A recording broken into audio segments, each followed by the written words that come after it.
and welcome to Literary Prospects, where we talk to authors and literary professionals about books, publishing, and the writing life.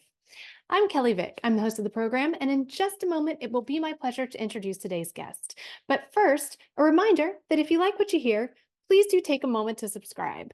It helps us out, and you can make sure you never miss an episode. Also, we've opened a Literary Prospects shop, so if you're looking for bookish shirts, totes, and gifts, please check that out at literaryprospects.etsy.com. And to grab books featured on the podcast and check out more curated book lists, you can visit the Literary Prospects bookstore on bookshop.org. And last, but certainly not least, if you're interested in extra content on querying and publishing that's only for our members, please consider joining the Literary Prospects Patreon at patreon.com/literary prospects. We'll leave all those links below in the show notes. And now, let's introduce today's guest. Jessie Rosen is an award-winning producer, screenwriter, and author. Her highly anticipated debut novel, The Heirloom, was an instant USA Today bestseller and a GMA Buzz pick. Her latest novel, All the Signs, is out now. Jessie got her start writing the award-winning blog 20 Nothings and has sold original television projects to ABC, CBS, Warner Brothers, and Netflix. Her live storytelling show, Sunday Night Sex Talks, was featured on The Bachelorette. She lives in Los Angeles. Jessie Rosen, welcome back to the Literary Prospects podcast. You were on, I think it was around this time last year? It was, because would you believe that this second novel is publishing on the exact same day as my debut? I believe it because it's yours and this is how you Right? So there's a little bit of magic that I'm pulling in. So yes, it was almost this exact same time. And thank you for having me back. I'm such a fan. It's I'm so excited wonderful to have you back. I am a fan of yours. And speaking of fans of yours, I want to read some of the blurbs and reviews for your new novel, All the Signs. Publishers Weekly says All the Signs is an astrologically driven world tour. The far-flung locales make a breathtaking background. Author Jennifer Close says All the Signs is a charming story about love, family, and fate. Jessie Rosen has written delightful and entertaining characters that draw you in immediately and steal your heart. Author Ellie Palmer says, reading a Jessie Rosen novel is like taking a vacation I never want to end. So charming and beautifully told. All the Signs is a thoughtful, relatable, and unput-downable story that explores the questions of who we are and who we're meant to be. Jessie Rosen knows how to take readers on a thought-provoking journey of a lifetime. And one author Melanie Sweeney says All the Signs deserves all the stars.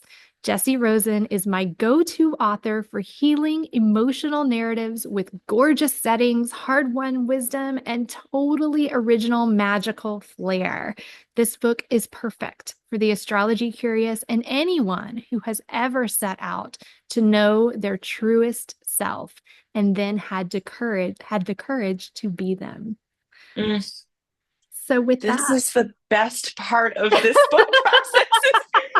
Hearing someone with a beautiful voice just read these words. Thank you so much. That is so lovely to hear. And it's just some of those words are, you have a dream for the way people will receive the work. And you have no control over that, right? You put down on paper what you're really hoping to communicate. And with this book in particular, those words are exactly what I wanted people to pull from this book. So it's so meaningful, not just that they liked it, but that they drew from it what I was hoping to offer readers. It's just really magical for me.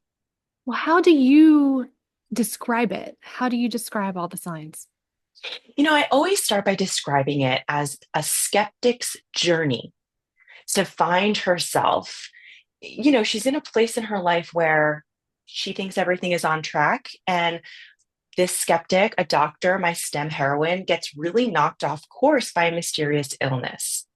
And she's challenged at this time by the idea that she may not be living in alignment with her astrology. So feeling out of control and off course for the first time in her life, she sets out to prove that her choices have been correct. Astrology is wrong.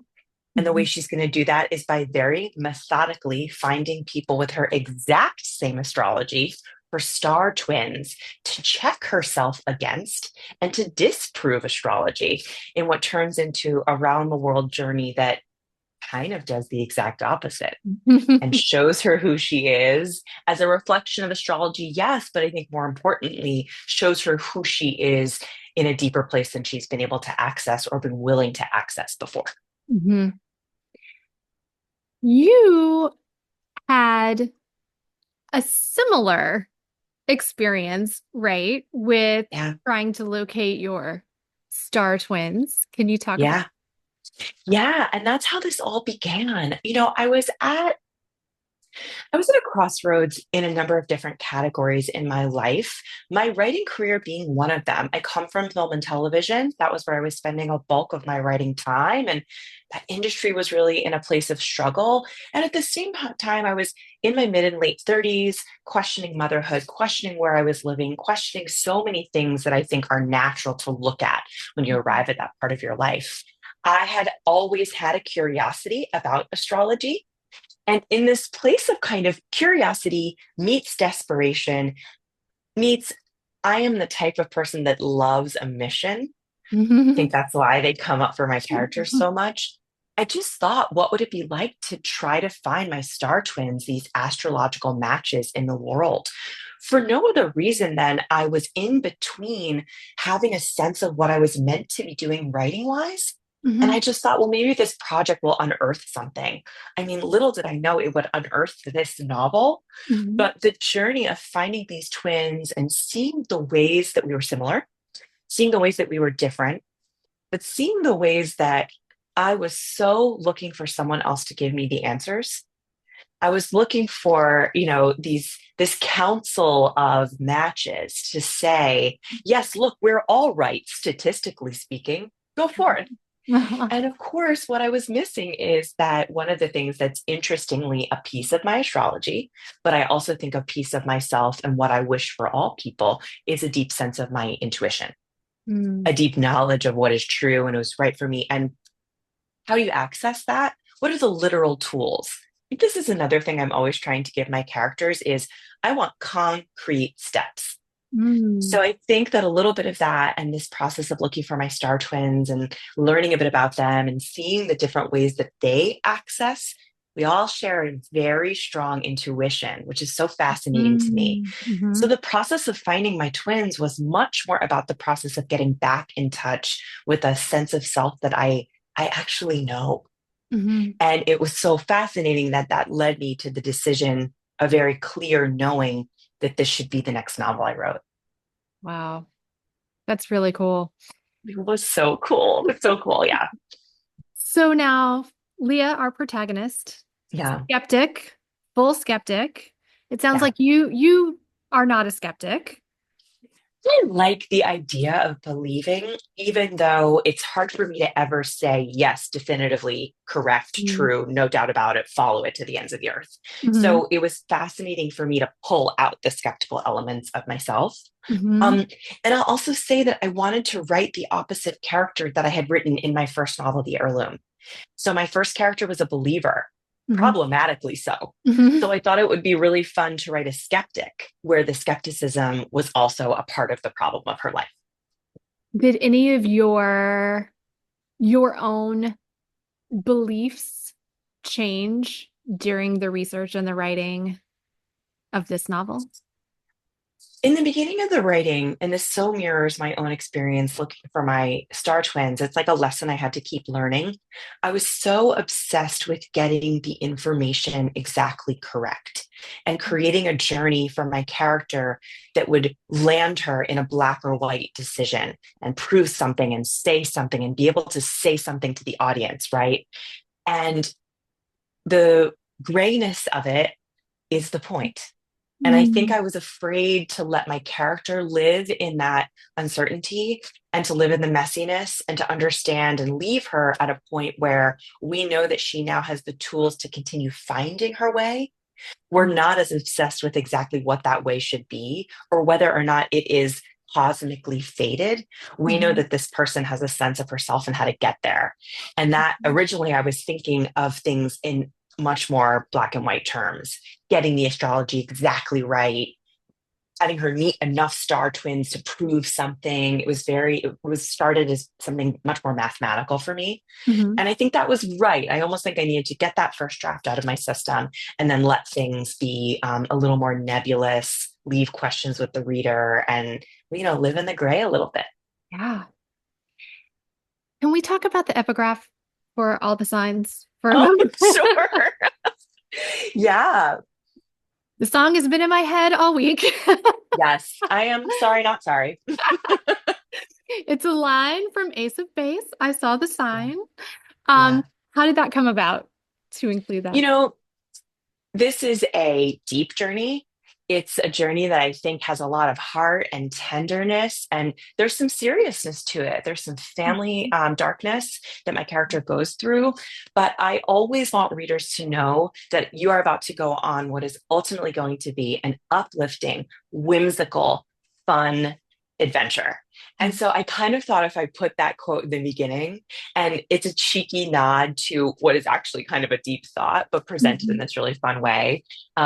I imagine that many of my readers are familiar with Ace of Base, Mhm. familiar with that song. So I thought it was kind of my way of winking at them and saying, like, hold on, there is going to be some depth here, and there may be some moments where there are some tricky tears, but we are going to land in a really awesome and fun place, and you're going to feel good at the end of this book. So here, you're going to feel as good with this quote at the beginning as you're going to, I hope, feel at the end. All the signs, just like the heirloom, is a globetrotter. We've we've mentioned journey a couple of times already. What draws you to writing about journeys, both literal and figurative? I know, I think there's two things. I'll say the kind of simple thing first, which is it is delightful for me to write about places. And in this case, I decided to take a trip to Venice, which is one of the main locations in the book, because I really wanted to get that piece right. There are some really interesting pieces of astrological history in Venice that I wanted to see and be immersed in person. So that was a huge gift that was a piece of this novel. So I think I write better when I'm writing about places that kind of delight all of my senses. And Mhm. putting that in the book is something that I think really elevates the book, I hope. Mhm. But the second reason, which was true for both the stories that I told in Heirloom and here in All the Signs, coming out of my comfort zone of place and of people and of routine and rhythm is often how I come to breakthroughs, personal breakthroughs. And I really do think that we talk about travel as being transportive in terms of our senses and the food, but I really think travel can be transportive in terms of giving us access to these thoughts or pieces of ourselves that we might not otherwise see or feel if not jolted from life. Mhm. And I think I'm a little bit trying to prove that point with these journeys. There is so much we can do from home and ways we can transport ourselves without leaving. Mhm. However, sometimes you got to go Yeah. and to take that risk and to kind of bet on the outcome of that journey being worthwhile no matter what is something that I'm always trying to convince myself of. And I Mhm. think I'm trying to use my characters as a way to show that to other people. Speaking of your characters, how do your characters come to you? Different ways for this one. And I like to pepper the story with lots of these kind of characters we meet along the way in this Mhm. almost kind of Wizard of Oz style of she goes on the journey and then she encounters and she encounters and she encounters. Mhm. And in this story, I will say that more than in the heirloom, there were real people that inspired some of these people because I had been on a similar journey, Uh-huh. because I Uh-huh. had tried to look for my star twins and et cetera. So just to give a few examples, there is a life coach character in the Mhm. mix. And I had kind of encountered some really powerful and wonderful women in that world and took a few of them and kind of melded them together into this superhero or superheroine in the life coach space and kind of peppered them together. Mhm. There were a few details of some star twins that I met, which, with careful permission from the real people and some inspiration, I kind of melded them into a different character. Mm. So it's really funny because in this one, the family characters are actually not connected to my life. They're Mm. kind of imaginations of what could have been for me and what might have changed the course of my life. I was raised in a really supportive environment for a baby creative like me. Mm. So I didn't have that dynamic where people were telling me, we'd really prefer you to run the family business, Yeah. or don't be introspective. That's not the way of this family. Mhm. So I had to kind of turn the people in my life on their heads to imagine what it would be like to be in that dynamic. And of course, did some research and talking to people who had experienced things like that. So it's kind of funny to me that the Mhm. secondary characters are from my real life, and some of the primary characters had to be creation, but almost antithesis to what I had known. And that's how I created them.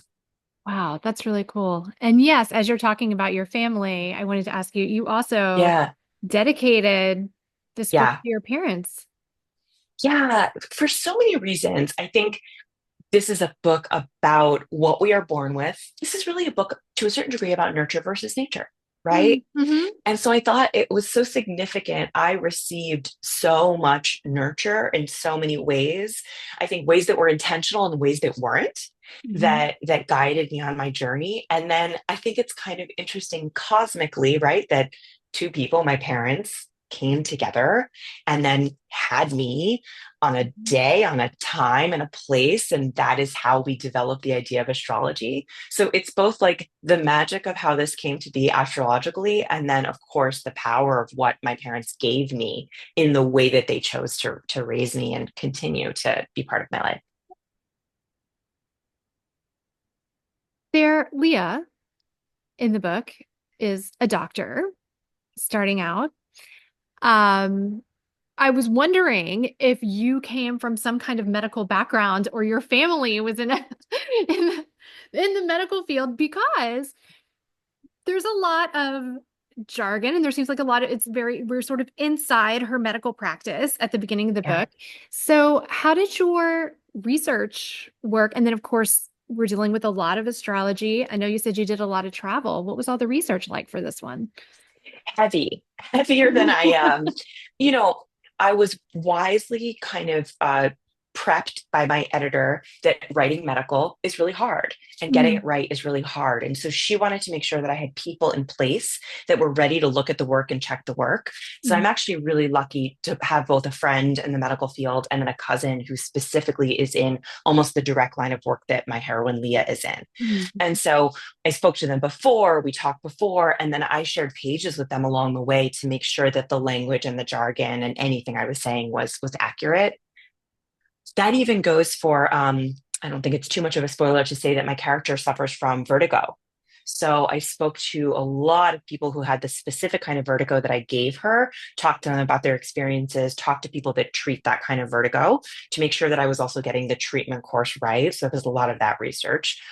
And then, oh my gosh, the astrology research was very intense because astrology is intense and detailed, and there's so much that I think what could very much go over the head of a reader who isn't familiar with astrology. So I kind of had to learn the most through multiple astrology readings with multiple astrologers because I didn't feel like it was fair to trust one person. You know, Mhm. astrology can be a bit of a subjective field in terms of how they read the chart.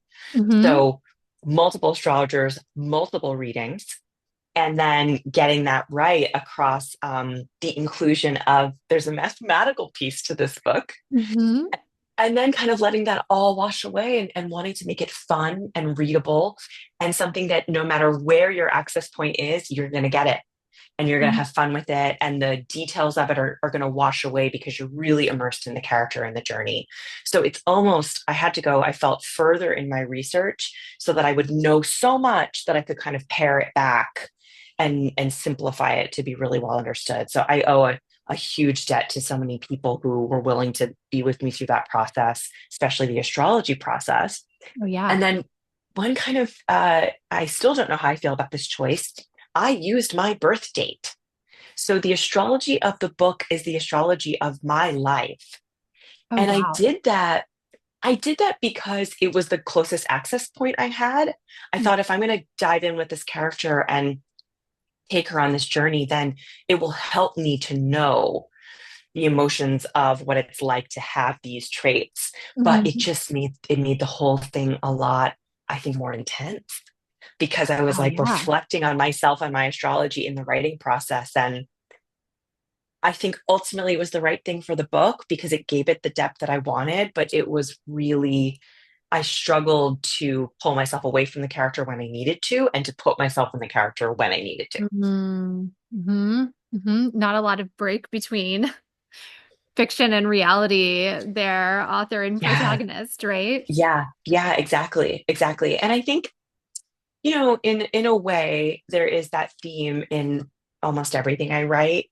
I do think that I wonder if almost I'm writing books about my greatest fears because really my first novel was about these fears about whether or not we can ever fully trust ourselves in love with someone and what does that look like, and that's a huge theme of what I've worked through in my life. And now here we are with this story about whether how scary it can be to dive in and really take a look at who you really are and what you want and how is that going to impact the people in your life. I have had incredibly supportive family members, but it is still a struggle to be different than many of my family members. I live further away from my family than the rest of them do. So, like, I am kind of living out and getting to write about the things that I fear the most.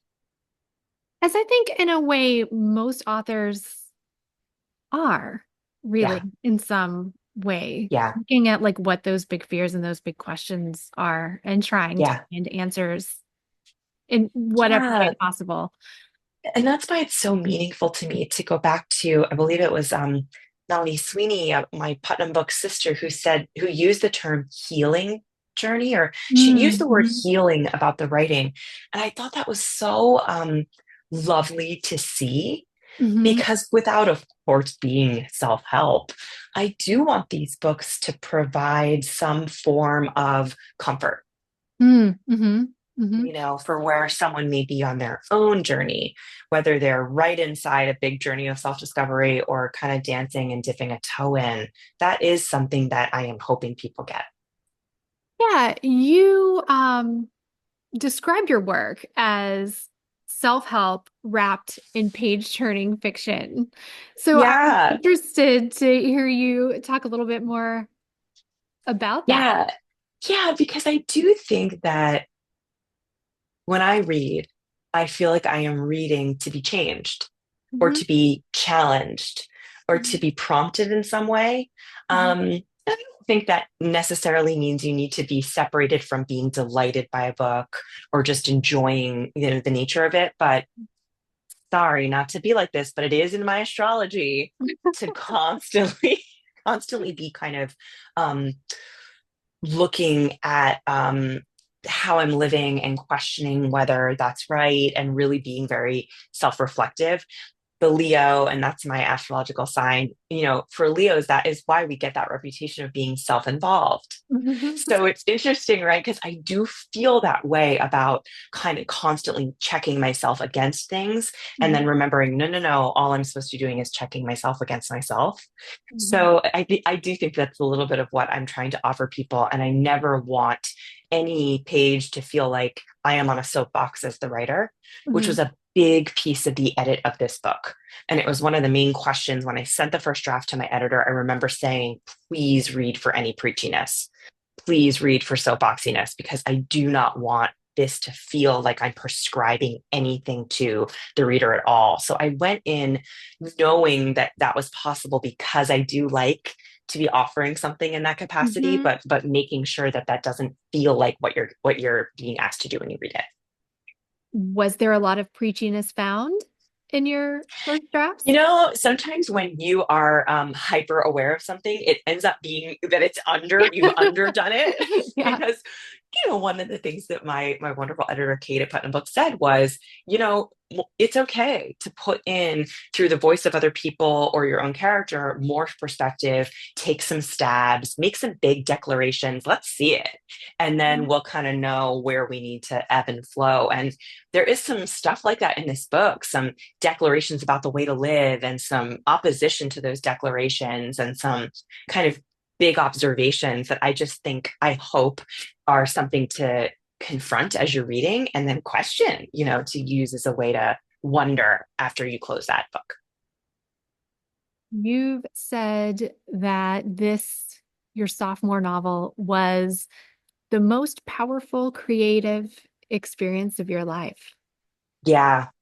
And hardest. Maybe that's implied with powerful. Mm. There's a few reasons for that. I think, as you I'm sure know from talking to so many other authors, there's so much pressure. You so want to continue to delight and serve and make a relationship with readers that found your first book and enjoyed it. So you're looking to deliver this second piece for them that continues in that trajectory. I think the other thing that's really hard is that you're coming off of, with a debut, Mhm. having had years to consider a novel, Mhm. to edit, probably start to finish of Heirloom, though I had had the idea 10 years before I sat down to write it. So that's kind of 10 years of thinking about it, 3.5 years of formally writing it. Mhm. And then we made the decision to release this second book 1 year after the first. So true drafting time is under 12 months, really, in terms of that. Yeah. And I think that was a piece of the puzzle of what made this so hard. But I think what made it powerful is all the things I discovered about myself in terms of getting it done. Mhm. It was Mhm. really interesting to see, like, what are my tools? What are my hacks? What have I learned as a writer through 20 years of writing, mostly in film and TV, but also in the blogging space and in the journalism space? Like, anything I had ever learned had to come to the table to get this done. Mhm. But then, so too did my self as a person advocating for the time I needed, making time in my life, dealing with communicating that to friends and family, and just showing up as a person who had this big task to complete. And Mhm. how am I going to do that and do it well, but stay sane in the process? It just fascinated me about how it all got done. And so I think that was what was so powerful, is like I was doing it, but I was also observing it. Mhm. And I ended up taking a lot of notes in the process, which I don't know what I'll ever do with them, about what it was really like to get this work done. And I'm kind of fascinated by that. I feel like as a writer, I'm as fascinated with writing the fiction as I Mhm. am with what it takes to be a writer. That's always been Mhm. something I can be a real nerd about. And this was a process that taught me a lot about that. I'm sitting here thinking, ooh, craft book. I mean, what a dream. We'll put a pin in it, Uh, but yeah, it would be a huge dream. And it just makes me, it's so interesting, right? Because it was so very hard. There were moments that I feared I wouldn't get it done, and that was newer for me. I will say, the minute I finished, I thought, I cannot wait to do another, because I grew and learned so much that I can't wait to now apply all of that to, very hopefully, another thing. So thank goodness, right? Because when you're in the murky middle, you wonder, can I ever do this to myself again? And then when you mhm. finish and think, I can't wait to take everything I learned, this will not go to waste, is kind of how I Yeah. felt. Yeah.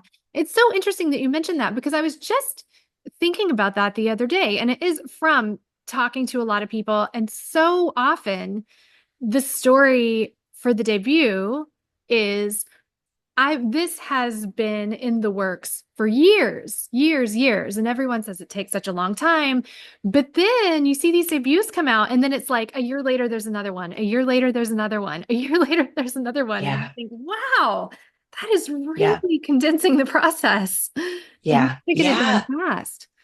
It is. And I think I've learned so much about what can be written at what speeds, Mm-hmm. how you access depth quickly. If you need to fast track your way to a knowledge of your character, how do you do that? Right. And I think that is what has been so interesting, because I think that certain types of work needs a really long time to marinate. And Mm-hmm. I think other work can be accomplished at a speed with lots of different tricks and tools and processes. And I Mm-hmm. think my next question is kind of, where do I sit with the next project, right? In terms Mm-hmm. of, am I looking to marinate and take time, or do I actually feel like, for me, some of my best work comes from a certain degree of speed? And I'm Mm-hmm. landing in that place of, it's interesting, right? At the end of the day, Erlen was with me for a long time because I was so afraid to write it. But then Mm-hmm. once I sat down, speed was my friend. Mm-hmm. Mm-hmm. And I think it could be very specific to me as a writer in terms of what I can get stuck in terms of over questioning. And the book could be 1,000 different books. If I started writing all the signs again today, it would be a different book. Mm-hmm. So there is a certain degree of kind of, here's where I am now, and let us assign time so that we can get this out into the world. And then a new creative project becomes the thing that fuels you. So it's interesting to think about the different ways to approach that. Yeah. What were, if I may ask, a couple of your favorite tools that you developed through this process, Yeah. the second novel? One of the weird ones, and I'm saying this, and I'm sure there are writers out there that are saying that's far from weird. I did a lot of journaling Mm-hmm. when I was stuck. I did a lot of journaling that looked really raw. So I would be in a section specifically around the romantic storyline of this, which was not working for me in early drafts. And I would sit down and journal, why isn't this working? Why do I hate this character? Why is he not sexy? What would be sexy? What do I find sexy? Let me make a list of 5 things. Okay, how could those things I find sexy work in this work? So I was really allowing myself to get frustrated and angry and ask a ton of questions, and quite literally to be writing those questions in a notebook, and to let that process flow far away from the page, away from my note cards, but in a very direct, it almost mimicked the process of what I used to experience in a writer's room in the television world of, Mm-hmm. we would ask each other, why isn't this working? This isn't funny. Sorry, I have to say it. So now I said it. Why isn't it funny? And kind of Mm-hmm. confronting myself in that way. So that was a huge one. Another super interesting thing that I uncovered is, the more I memorized the story Mm-hmm. and all of its beats, the more answers would present for me when I was on a hike, when I was in the shower. It's almost like, before I could fully see the story in my head and its moves and its beats, and really have like a working knowledge of the whole piece, I Mm-hmm. wasn't able to solve for problems. I hope I'm explaining this in a way, and maybe the writers listening will understand this. So I would spend time re-note carding the whole Mm-hmm. book over and over again at my dining room table, writing the beats trying to write them from memory in Mm-hmm. an effort to memorize the book. By no means every word of the book, but the Right. beats of the book. And I was finding that that was really helpful to speed along the process of knowing what I had. Mm-hmm. And then solutions would present in terms of, well, I have a plot problem to fix. I can see the whole thing, so I can start to better imagine, and ideas would drop in that would serve for changes. Interesting. Again, I'm hoping this this Uh-huh. sounds Uh-huh. interesting, but like, essentially memorizing the book was incredibly helpful when it came time to come up with solutions to problems I was having. Wow, that's really interesting. And so are you getting your beats down, sort of outlining? Were Yeah, you more of an outliner on this one than you were yeah, on your first? yeah, and I think that's because of the timeline. Yeah. Did I stick to the first outline at all? No, not at all. I wrote an outline because it was the only way that I could get a first draft out quickly. And Mhm. then it's wild to me. I will never understand this. I'd like an entire podcast series about why you can write an outline that makes plot sense on the page. And then when you write the outline as the draft, it doesn't work. I can't understand it, Mm. but I had to get through the process of that. So, yes. So I was outlining and re-outlining, and it became a big piece of the puzzle because I had to try to stay really organized because of how fast I had to go. Yeah. So when I was working on Heirloom, I could be a lot more kind of flowy in and out. Don't worry about that section. We've got time to fix it later. And I think there's something really beautiful about that approach. Yeah. But I just didn't have the time to sit in places too long. And so even though outlines were changing along the way, I needed to have one so I could have a sense of my direction. But then if you're trying to keep it memorized, that's a lot of, Yeah, yeah, that's a it lot was of changing crazy. things around. Well, and what I was doing was I was drafting in the mornings. So I was spending, a couple hours, several hours drafting in the mornings. And then in the afternoons, I was doing that work. So I was Mhm. kind of here in my office drafting, and then I was out at the dining room table, where my note cards could live and kind of looking and remembering. And so there was kind of the writing and then the reconstruction happening on a daily basis to kind of keep all those things in my head. Yeah. When you were last year, you were about to embark on your book tour for the Yes. debut. And we said that you were going to come back so we could hear just how that book tour went. So, Yeah. what was it like, your first tour? And are you feeling differently now going into your second? What is it like? You have all these fears about saying the wrong thing or being confronted by someone who doesn't like the book or all these silly Mhm. things. And people who are coming out to support an author on a book tour are doing it from such a place of love, of, loving reading, supporting authors. So I think that I had this kind of little girl dream of what a book tour might be. And it would Mhm. be this kind of like hug and this celebration. And my fears got in the way of that right before it actually happened. But Mhm. then when it was happening, it was exactly that dream. And it just, whether it's family or friends or, and in this case, though I had been a working writer for a really long time, when you're working in film and TV, there are very few opportunities to be in an intimate space with people that have experienced the work and to get to talk to them about it. So I hadn't sat in that, really wonderful like hug of an experience Mhm. before. And it was so fueling because I was writing all the signs at the same time. So Oh, here I wow. I hadn't even was thought like, about that. so I'm on this book tour trying to remember, why I do this and what it means and how it's going to land and worried about all of that. And then here I am kind of in an odd way, like living a fast forward of what would be for the second book too. And a thing came up over and over again that has ended up being inspiration for a new Substack writing project that I've just decided to do on the side.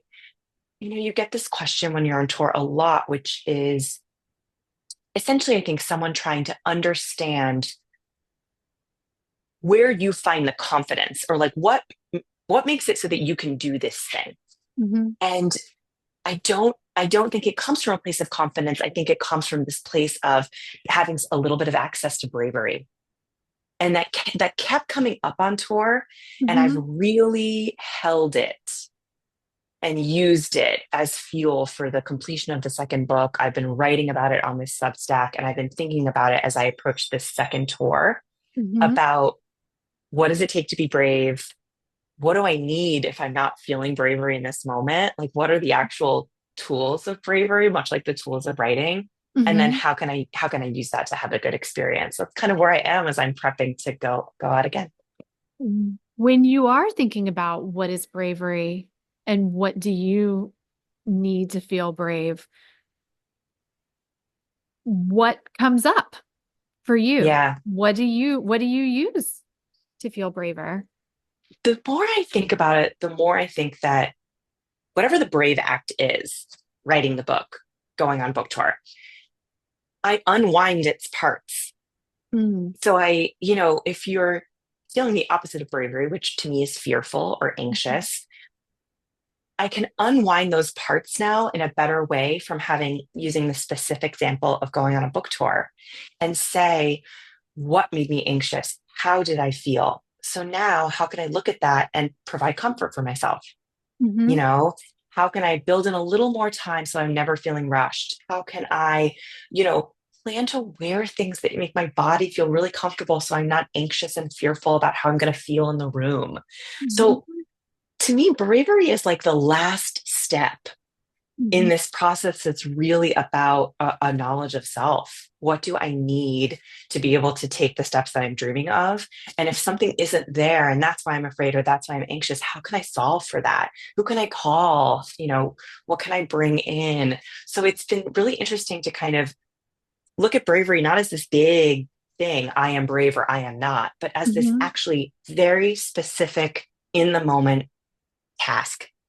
You know, I Mm-hmm. need bravery in this moment, but what do I really need? What I really think I need is a pep talk from my loving husband. What I really think I need is to identify two people who are going to be at the crowd at the book tour at a certain location. And I know I'm going to be able to look at them and make eye contact. That those are such specific things. But for Mm-hmm. me, those are the building blocks of what it takes to have a brave moment. Yeah, that's great. And it's great advice. It also makes me think of something that I've seen you talk about, which is the way that you deal with rejection Yeah. as a writer. Can you Yeah. talk about that? Yeah. And I think it's so important to say rejection and writing are they go hand in hand. You cannot have one without the other. Mm-hmm. And I wonder if early on I had really great mentorship and education in that in the reps that I worked with that kind of prepared me in that way, Mm-hmm. just so that I was ready for it and I expected it, you Mm-hmm. know. And still, it's so painful because it takes such certainty to put yourself out there as any kind of artist and to put words on the page and to say, I believe that these words are right. I believe that this idea is good. And sometimes you get feedback from lots or a few people that say, I disagree. Mm-hmm. You know, that's what rejection is. You're kind of saying, I am this, please love me. And someone or something or some entity is saying no. Mm-hmm. So so I really do think I always kind of winnow it way down and kind of look at a few trusted people who are going to give me the right advice and the right constructive criticism. And even though as a writer, you're always aiming for an audience of thousands, you're writing with the idea of just a few people that are your true gut checks in mind and Mm-hmm. looking for their kind of check on things, but also, you know, their acceptance so that you can move forward. But the other thing that I think this is so strange, right? The older I get, the more I think I'm allowing rejection to land with me really emotionally. I think when Mm-hmm. I was a young writer that needed to kind of puff up my chest and keep going and keep going. And when my sustaining myself financially was so important because I was still really growing and struggling, Mm-hmm. I almost couldn't let myself feel it as much. Mm-hmm. So, Mm-hmm. right back on the horse was my mentality about rejection. I Mm-hmm. expected this. And now I'm right back on the horse. I'm going to write the next thing. I'm going to figure out what didn't work and I'm going to keep going. And the Mm-hmm. older I get, the more I let it hit, you Mm-hmm. know, and the more I Mm-hmm. feel it and I understand the value of feeling it and letting that be a part of how I move forward Mm-hmm. and think about what to work on next. Yeah. What's your favorite advice of the moment for aspiring authors? Of the moment. This might be the forever thing, but I'll say what's been coming to my mind a lot. Mm-hmm. I think the faster you can share your work with any audience, the Mm-hmm. better. And when I've done writing coaching and writing teaching in the past, I so understand the instinct to get it exactly right before you're ready to show it to anybody. Mhm. And very luckily, we now live in a world where between things as small as Instagram, in terms of writing captions, and Mhm. as big as places like Substack or self-publishing, the faster you can get your work out there to be seen, to then be critiqued, and to then get better, the better. And Mm. I was really lucky because I came of writing age in the age of the blog, where there was Mhm. this super low barrier to entry and no one knew what we were doing. And you had that confidence of a 20 something and you were throwing yourself up on the internet. And the older I get, the more anxious I get about sharing my work. And I really try to take that out of it because if you are looking to be a published author or a working writer or a person who creates things that are consumed by others, the faster you can get across the line of having people see it and feeling that, dealing with rejection if there is, taking Mhm. notes if there are, it's such a big part of the whole thing that I say head there right away. Fantastic advice. Oh, good.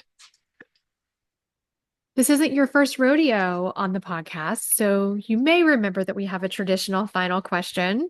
Yes. When All the Signs is made into a movie or series, what do you think the theme song should be?